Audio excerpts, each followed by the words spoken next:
Hello and welcome to the autoX show.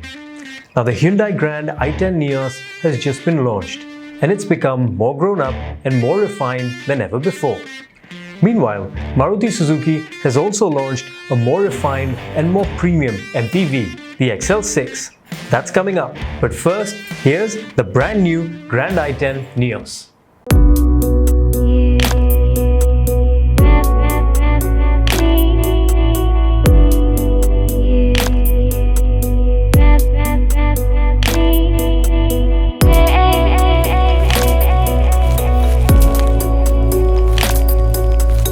Over the past few years, there's been a growing trend in the Indian market where customers have shifted to SUVs.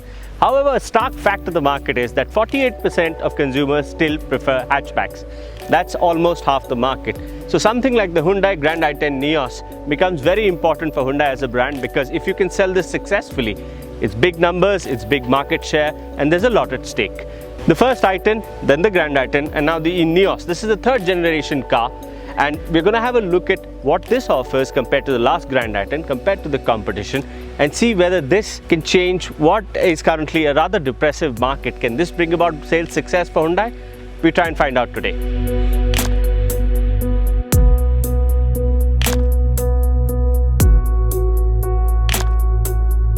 Now we've seen some stark design changes as far as the first and the second generation of the i10 go. The first generation was an absolutely brand new design from Hyundai. Second generation was a stark change, but the third generation is much of an evolution. It's quite similar in ways to the Grand i10. What I like about the design, I like the big headlights, I like the projector lamps, I like the big cascading grille. The LEDs have been integrated, the daytime running lamps have been integrated quite well. You get projector fog lamps on certain versions. So on that aspect it's good. You've got these bonnet creases. So they've tried to give the car a lot of functionality, a lot of definition as far as design is concerned. I also quite like the 15-inch wheels that are on the top option, the Asta version that we are testing today. On the lower versions you get 14-inch either steel wheels with wheel caps of course, or alloy wheels. But I think they don't really give it the kind of substance or the kind of stance that the 15-inch wheels give them. The sides are also quite nice. You see multiple sort of strong design elements on the sides. You see that strong shoulder line just below the window. You see the lower door line. So that also looks quite functional, but I have to say the rear looks a bit of a disappointment to me, because it's too evolutionary. It looks quite similar to the older Grand i10, and to be honest, even looks close to some Tata products. So could they have done better? Yes, I think they could have. I like the Nios badging though. That looks quite nice. The blue in the eye stands out quite well. But overall, I think it's a balanced design. But is it a design masterpiece? Is it something that's a memorable design? I don't think so. I think it's quite balanced, and I think Hyundai could have done better in this. Now the exterior design of the Grand i10 Nios might not be revolutionary, but the interior is. You see, one thing that they've done which I really like about, one thing that Hyundai has done, is that there are no beige options. I love that. I hate beige interiors. I'm sick of seeing them, and I'm quite happy to see this sort of ivory white and black combination that we get here. First praise goes to the seats. They're very supportive. The cushioning is very nice, and I have to say, as somebody with a weak back, I love how the seats are. They give me a great feel. They make me very comfortable inside the car. The 8-inch touchscreen here also works quite well, but I think the positioning could have been quite better. They haven't really positioned it well, and when you're in a brightly lit area, when you've got sunlight around it, it fades out the screen, which is never nice. It's not easy to use then. Other than that, the screen, the functionality, the responsiveness, the intuitiveness works quite well. You get lots of equipment. It's a Hyundai, of course. So you get twin airbags, you get ABS, you get climate control. You even, on the range-topping Asta versions, you even get a wireless charging port here that you can use to charge your phones. You get a cubby hole here. You get this nice sort of a hexagonal kind of a honeycomb kind of a design. I think it's an interesting touch because it's unique, so it stands out. The cubby spaces are pretty good, and I have to say, on some of the versions you get this grey upholstery. Now this might be a very sort of subjective or individual factor, but I quite like it. It's a nice break from the conventional brown and black seats. On the upper versions you can also get, depending on what variant you pick, contrast roofs, all black interiors. So from that perspective, Hyundai offers a lot of functionality. But one feel that you get inside the cabin of the Grand i10 Nios, the one factor is that it reeks of quality. For its segment, it's competing against the Swift. It just feels better built. The plastics feels better, the equipment feels better, the steering feels very nice to hold.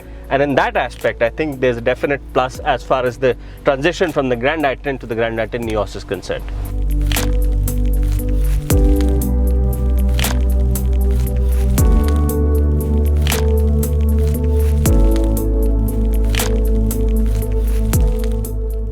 The Grand i10 has seen a lot of success in India. Now in its third gen, I can vouch for it personally because my mother for the past 10 odd years has been driving i10s.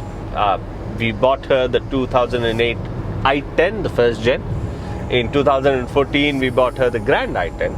And so this feels like home. This feels like something I'm very familiar with because it's a car I've always seen in my family. So there are a lot of positives to the car. So let me start with the positives of the Grand i10 Nios.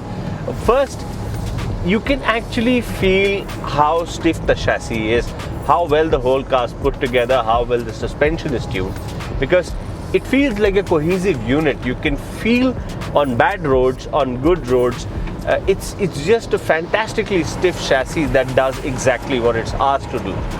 It was interesting. I was talking to the editor of the magazine, Dhruv, and he was driving the i20, and the discussion point was that the big jump that the i20 made from the first gen to the second gen was huge. It is a stark difference. In the i10, I believe it's an even starker difference compared to the second gen i10 to the third gen i10 Nios. So that way, the car feels very well put together. It balances itself. It drives very well. The steering itself, I mean, you get a lot of feel which is rare in these cars, or rather in today's cars. So you get to feel exactly what the wheels are doing, exactly what the road is like, and it feels absolutely fantastic to drive.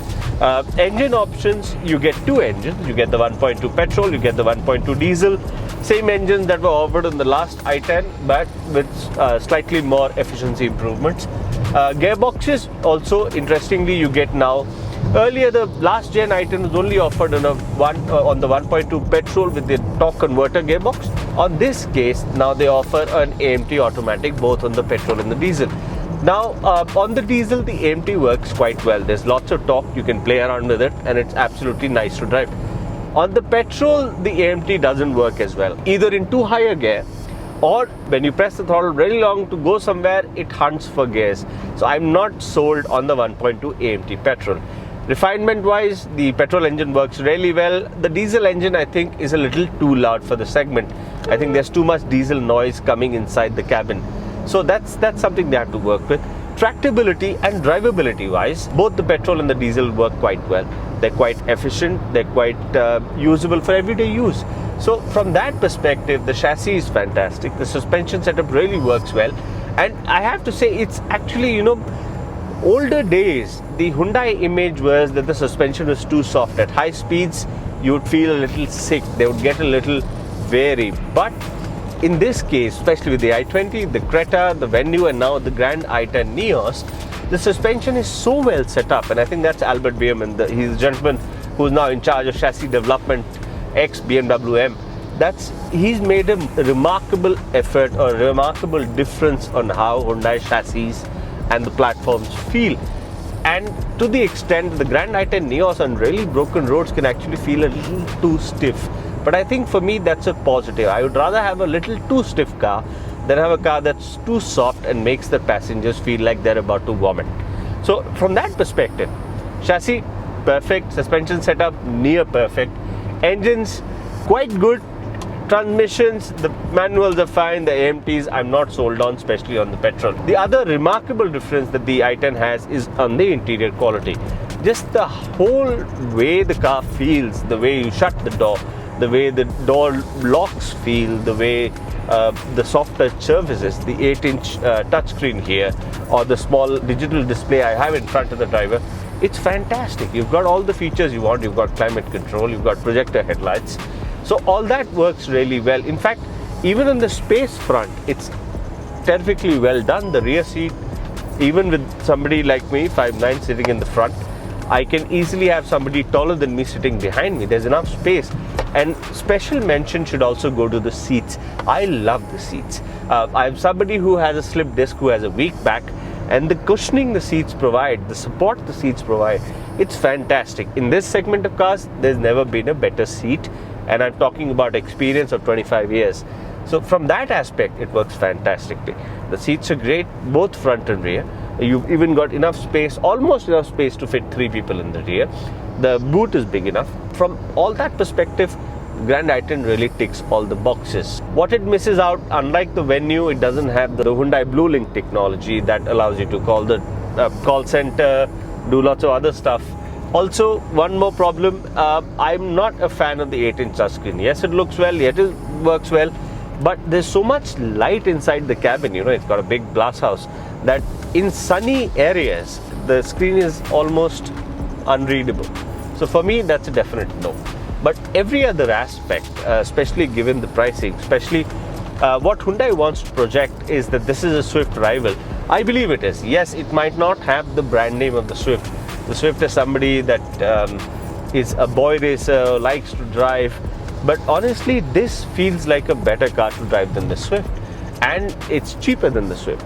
So I think given the price factor, given the quality factor, given the driving factor, given how well balanced the chassis is, suspension is, the Grand i10 Nios is going to be another winner on Hyundai's hands, which is not a surprise because both the i10 and the i10 were already sales successes. So I think Hyundai is just building on more stuff or more success that they've had. Could I wish for more? Yes, I would have wished for a better transmission. I would have wished for a slightly better placed screen that would allow me to look at it properly when the sun is out. But no, I'm not complaining at all actually. The car works well. It's a great product and it's really well balanced. And for me, that ticks all the boxes.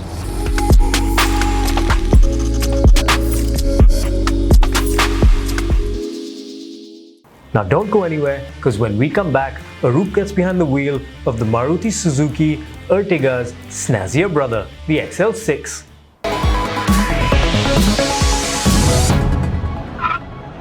Welcome back to the AutoX show. Now what happens when you take an MPV like the Ertiga and give it SUV styling and a more premium cabin? Well, you end up with this, the XL6.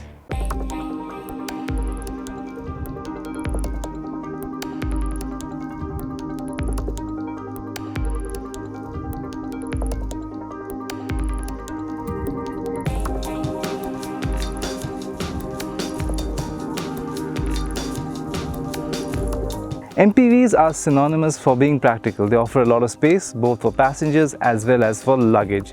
Now, the only thing that you cannot claim is that an MPV is good looking. So here, Maruti has decided to up the ante and launch a fairly decent looking MPV, the XL6. Now, it is based on the Ertiga, but has received a fairly decent nip and tuck job. So apart from adding a dash of luxury in this segment, the XL6 also offers the latest features. Now coming to the name XL6, now it may come across as a t-shirt or a shirt size, but what Maruti is trying to project or focus on is size, and the XL6 offers plenty of room for 6 passengers. Now we'll get to that later. First, let's find out how it looks from the outside as well as inside the cabin. Also to keep in mind that the XL6 is only available in the Nexa showrooms. It is available in 2 trims, the Zeta and the Alpha. Now there's no denying the fact that Maruti Suzuki has tried their level best to give the XL6 a macho look. Now let's start with the imposing grille. Now it's got an all black matte finish and has a chrome running across it. Now unlike the Ertiga, the XL6 comes with LED headlamps as well as LED fog lamps. Now that gives it a premium feel, and if you look at the bumpers, it's a lot more masculine. Now when you come to the side, you can see the extra body cladding and the wheel arches are a lot more bigger. Now the sad part about this is that the all black 15-inch wheels look a lot more smaller. Also you can see, unlike the Ertiga, the XL6 also comes with sky rails. Now let's see how it looks from the rear. It's quite obvious that Maruti was not able to hide the MPV DNA. That's why the rear looks a lot more boxy and it just doesn't gel with the muscular look it offers in the front. But the rear does get some additional touches like the Mach skid plate. On top of that, the good thing is that it still retains the L-shaped rear LED lamps, which look very smart. So in all fairness, it does look good from the front and quite decent from the side as well. So all in all, this is actually one of the better looking MPVs in the market. Now the major difference between the Ertiga and the XL6 is the second row. The XL6 gets 2 captain seats. The captain seats are quite comfortable and it gets leather upholstery, as you can see, but as I am 5 feet 9 inch, the height is perfectly alright for me, and it reclines, like you can see here. It reclines and you can slide the seat as well. But if you are 6 feet and over in height, well then the captain seats will feel a bit raised for you and you will feel a bit uneasy. It's not going to be as comfortable as you would like. But the good thing here is that your headroom is not compromised. Now coming to the third row, there is sufficient space and you can sit here fairly comfortably, but there is no under thigh support. The seat doesn't offer that, but then most of the third row seats don't offer that. It comes with cup holders and there's also a 12-volt socket here, so that's not a bad thing. It gets adjustable headrests. The backrest also reclines, so it gives you a fairly decent space.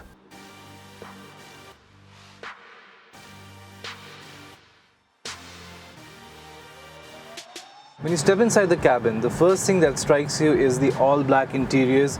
It certainly looks better than the Ertiga, but I think the quality is more or less the same. It's just that it's dark in color, so it looks a lot more premium. The difference here is that the dashboard does not come with that fake wood touch. It comes with the stone touch, so it looks a lot more premium. It beautifully blends with the black surroundings, so it looks very good. As we're driving the top of the line trim, the Alpha version, it comes with leather wrapped steering wheel, leather upholstery, and also comes with a rear parking camera. So it has quite a bit of features. Now another thing that stands out is the new touchscreen here. Now it looks a lot more vibrant because it has a lot more colors, and on top of that it tells you the day and the time, and when you slide it here it also tells you the mileage and how much distance can you cover with the current fuel tank. Now the new feature which the infotainment system offers are the 3 widgets here below. One is for media and music, one is for phone so you can make calls, and the third widget here is the Suzuki Studio, which is actually an accessory. You plug in your phone and then the app pops up, and in this app it also offers you music. There is an app also within this app called AHA, through which you can play your favorite songs. It also has a tie-up with Ghana, so again you get the latest music. On top of that you get the latest news, sports, weather updates, you name it and you've got it. So they have updated this system and it still remains a very decent and a very easy to use system.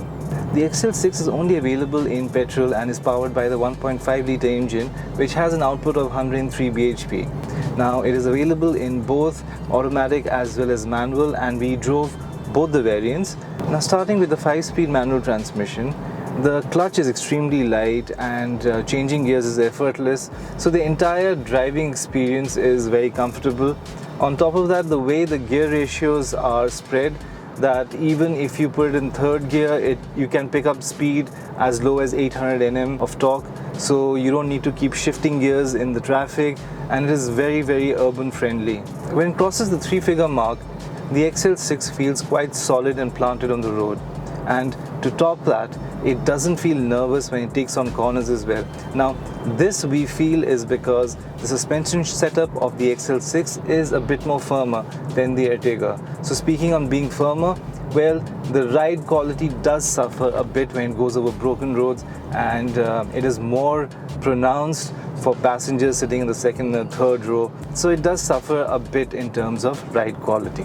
Now coming to the 4-speed automatic transmission, well, it does sound quite underwhelming at this day and age when you have 5 or even 6-speed automatic transmissions, but Maruti has done an excellent job in ensuring that the gear ratios are spread evenly so that you don't feel any lack of power at all. What surprised and impressed us was that the 4-speed automatic transmission was not found wanting on the highway. It's quite amazing actually, because on the highway when you need to quickly overtake a car, it responds and upshifts, and when you need to downshift, it doesn't hold on to the gear, it also quickly responds at the same time. So basically the automatic version is very comfortable to drive both in city conditions as well as on the highway.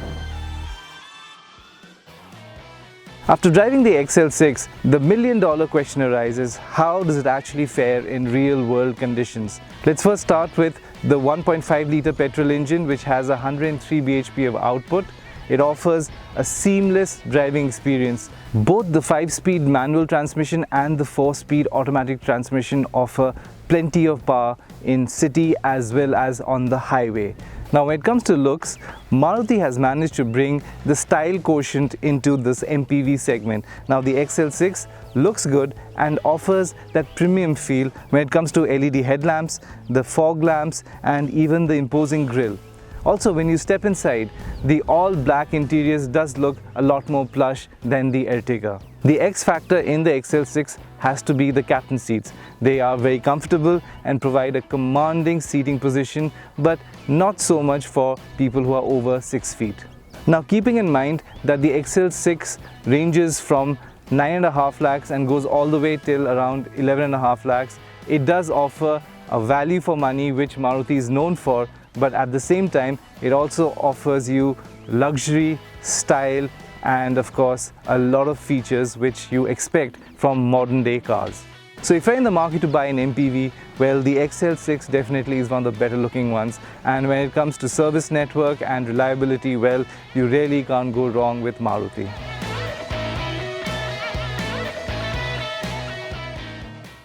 Now speaking of MPVs, Renault India has just launched theirs, the Triber.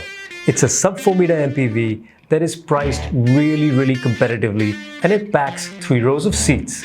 Here's Renault India's MD and country head, Mr. Venkatram, giving us the lowdown.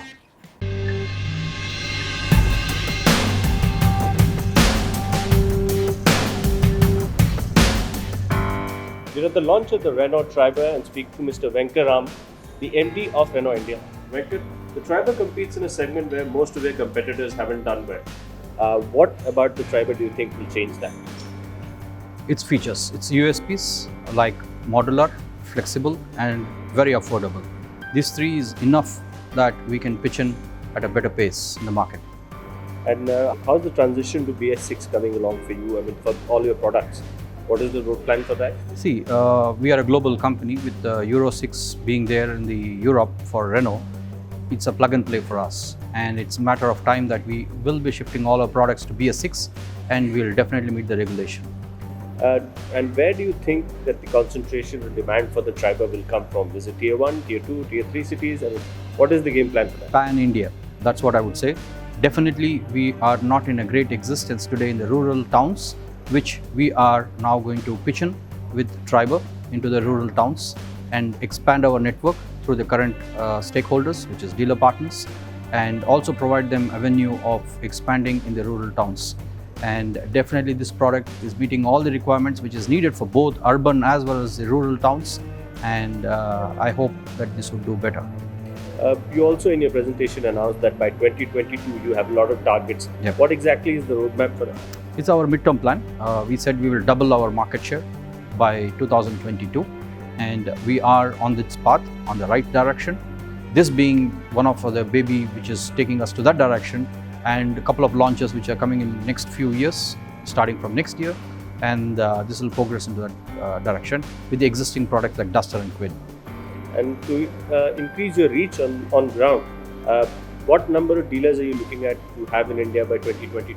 We will not expand the dealer partners, we'll make them expand their outlets. And that's our strategy, because we don't need additional dealers to be expanded. The most important thing is the dealer network has to become profitable, and they can become profitable only if they get volumes. And volumes will definitely come by expanding their own network, and that's our target and that's our strategy. Thank you, Victor. Thank you. Best of luck. Thank you.